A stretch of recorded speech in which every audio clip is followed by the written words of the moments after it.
Hello everyone. So today we are going to see the GFG POTD and the problem is make binary tree from linked list.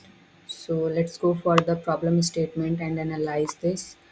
So it is given a linked list representation of complete binary tree, and let's see what is a complete binary tree. A complete binary tree is having all the nodes, uh, left and right nodes, but except the last label, and that is also starts from left to right to fill the nodes inside it.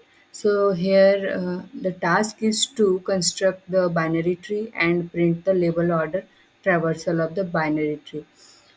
Here note is given that the complete binary tree is represented as a linked list in a way where if the root node is stored at position, then its left and right children are stored at the position uh, 2 star I plus 1 and 2 star I plus 2 respectively, and h is the height of the tree, and this space is used implicitly for the recursion stack. We have to take the nodes from the linked list, and we have to make complete binary tree out of that.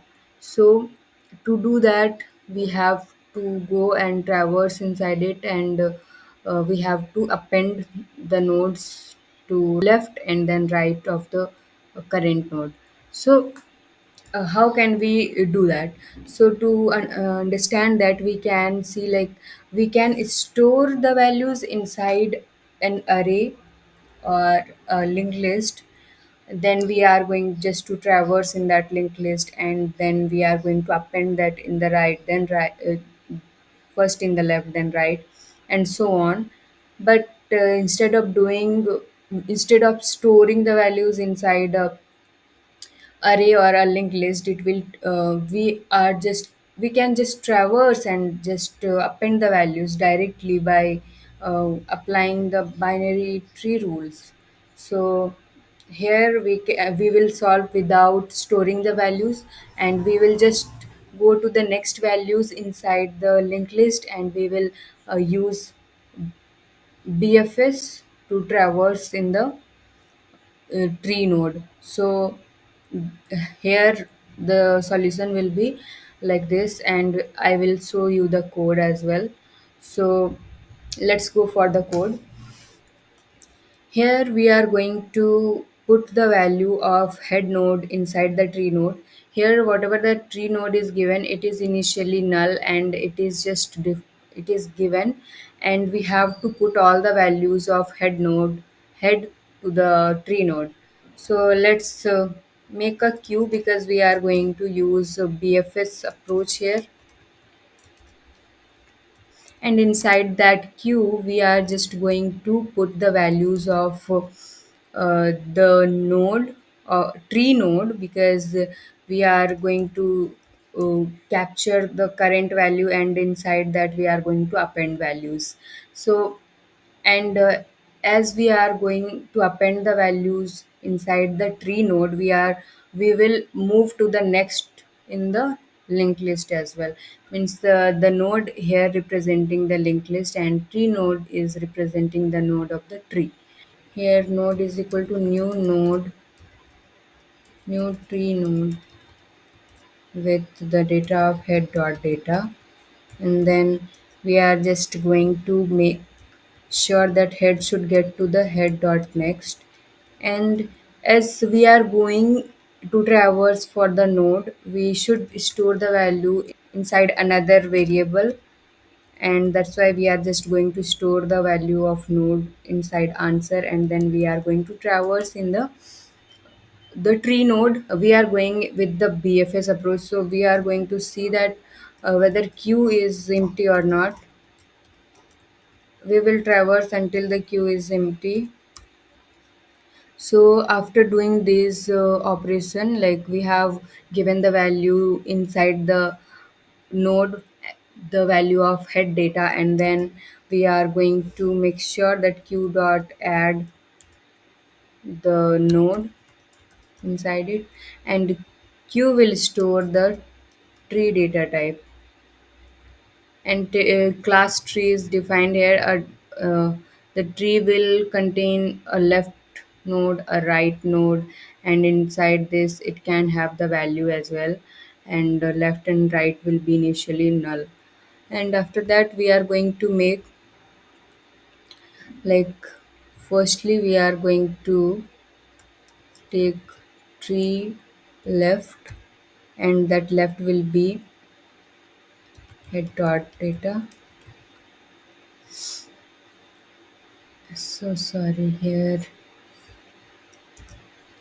we have to keep that current value in of q, and we are going to pull the value of the current q value, and then we are going to keep the, and yeah, if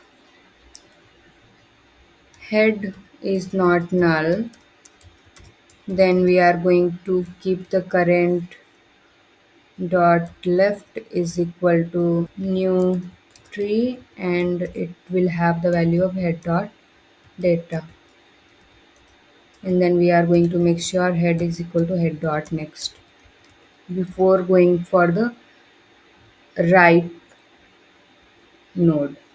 So again we will check whether head is equal to null or not, because if it is going to be null then there is no need to traverse, and head dot data, then head is equal to head dot next. Yeah, now we can just return the answer value, and let's see whether it is correct or not. If we will get any error, then we will try to debug that out. Yeah, so q tree q here classes interest, why it is not traversing for the whole tree. Okay, so here we have to add the current left value to the queue before going to the current dot right value. Yeah, we have added the data, head dot data, to the left side, then we must have to uh, give the value inside the queue, such that in the next iteration, that next level order traversal, that value will be getting out from the queue and that get traversed. Yeah, so here also, here we have to add the right value. Yeah, now it should get accepted. Let's submit it. Okay, so now let's analyze the, okay, let's analyze the time complexity and space complexity of this problem solution. So here we are just traversing inside the queue, and queue is taking care of each and every node of the head node.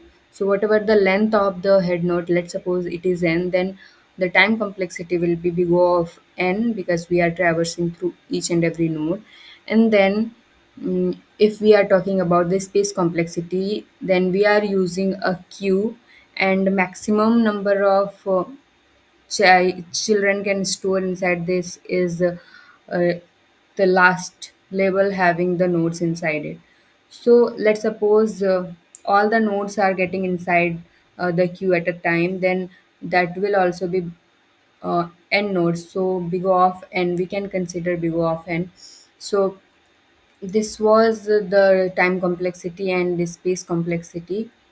And yeah, let's summarize it once more. And here we are using a queue to traverse through the tree. Like, we are going to traverse and get capture the node of the tree, not the linked list. We are going to traverse in the tree, and as we are putting the value inside the tree node, means the left node and the right node, before that we are going to make the head to head dot next, and then we are going to put the current dot left inside the queue, and similarly we will check for the right also, the same process for the right also, because it is a complete binary tree. So we should have all the nodes firstly inside the left, then to the right. So this is how the solution works. And yeah, I think this will be helpful to you. Thank you.